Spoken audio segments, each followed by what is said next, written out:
Have you ever prayed for someone and wondered, is this doing any good at all? Maybe you're praying for them now. John Newton was born in London in 1725.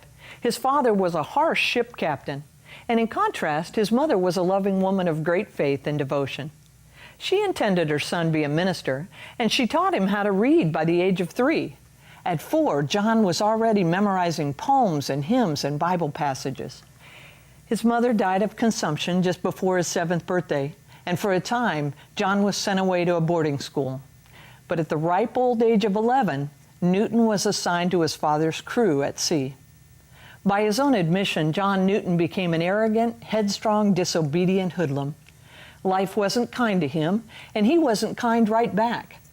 During a stint in the Navy, he was punished for desertion and then traded to a merchant ship that dealt in the slave trade. But John Newton's life was about to drastically change.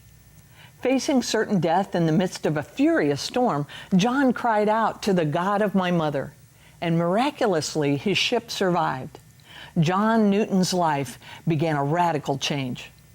In the years following his conversion, Newton was haunted by the memories of the lives that were wronged in the slave trade. He referred to the 20,000 ghosts within his head, wishing he knew their names, longing to somehow right those wrongs.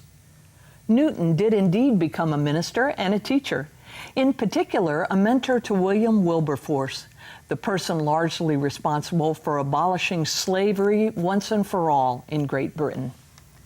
Putting his prayerful autobiography to song, Newton wrote, "Amazing grace, how sweet the sound that saved a wretch like me." John Newton knew the power of prayer and the limitless grace of God's love.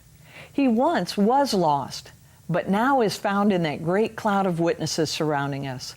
So let's drop whatever excuse we're hanging on to, and let's run with endurance this race set before us, keeping our eyes on Jesus, the source and the very perfecter of our faith.